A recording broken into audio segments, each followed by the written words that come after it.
Bonjour à tous. Merci d'être venu à cette conférence. Donc c'est à moi qu'il est choix, en tant que trésorier de Droit et Croissance, d'avoir le plaisir et l'insigne honneur d'ouvrir celle-ci. Donc cette conférence sur la montée du protectionnisme et le développement des marchés financiers. Ce faisant, à la veille du 10e anniversaire de notre think tank, et compte tenu de mes fonctions de trésorier, permettez-moi à titre liminaire de rappeler ce qu'est Droit et Croissance et d'esquisser son ambition pour les prochaines années afin de vous convaincre, de nous apporter votre soutien.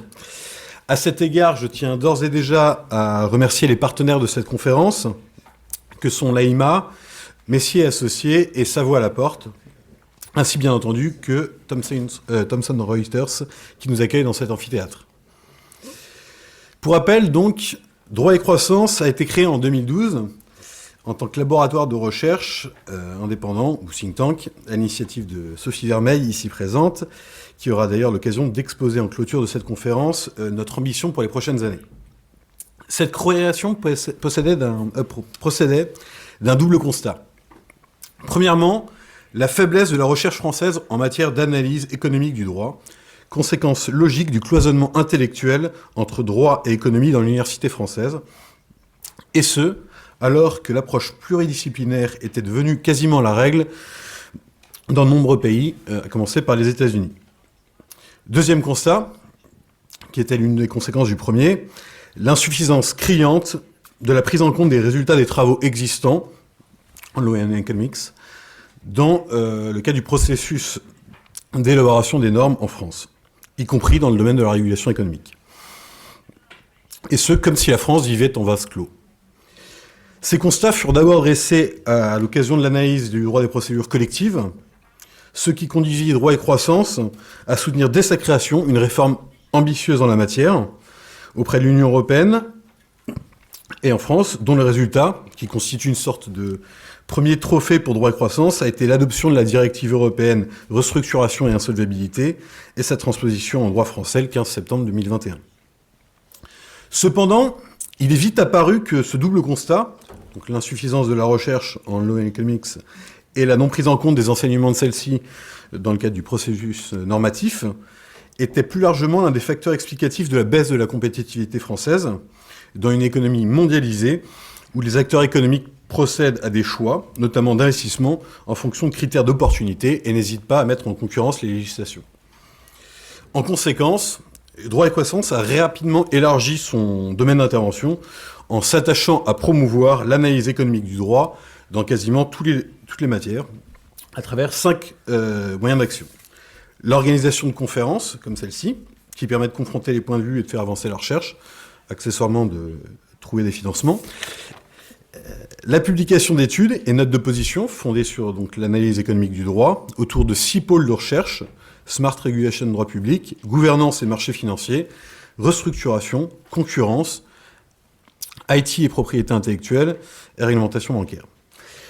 L'organisation de conférences pédagogiques à destination de toute personne désireuse de se former au principe de l'analyse économique du droit, des actions de sensibilisation des pouvoirs publics chargés de l'enseignement supérieur en vue de dispenser à terme, disposer à terme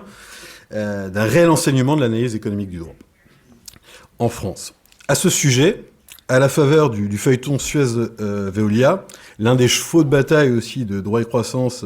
a pu être relayé et entendu, la nécessaire transparence des enseignants-chercheurs et la divulgation de leurs éventuels conflits d'intérêts, puisqu'une note du Collège de déontologie du ministère de l'Enseignement supérieur a conduit à rappeler certaines positions nécessaires en matière de transparence sur ce sujet. Enfin, dernier point, la formation des étudiants et jeunes professionnels que nous encadrons dans le cadre de la réalisation de ces recherches. Cependant, aujourd'hui, convaincu qu'il faut accélérer sur la formation et la recherche en Law and Economics, afin de disposer rapidement d'enseignants-chercheurs français aguerris à cette approche, pour favoriser la croissance, et partant du constat qu'il n'est pas possible d'attendre à court terme une refonte radicale de l'université française, Droit et Croissance souhaite pouvoir, de manière beaucoup plus formelle, aider des étudiants et former des chercheurs à l'analyse économique du droit, notamment en envoyant ces étudiants dans des universités à l'étranger, avec l'espoir à terme que leur diplôme soit reconnu en France et constitue ainsi une armée de bataille de professeurs et de chercheurs en la matière. Cela est un impératif, car en paraphrasant le général de Gaulle, nous avons choisi de vivre en état de concurrence, et cette concurrence, il faut la soutenir et même en tirer profit. Or, si le général de Gaulle considérait à raison que tout tient à ce que vaut notre appareil de production par rapport à celui des autres, ce qui implique de rendre cet appareil compétitif, il en est de même de l'université et de la recherche. Ceci étant, je vais laisser la parole à notre président, Georges Jugeux, le soin de présenter nos différents intervenants pour cette conférence. Merci à tous.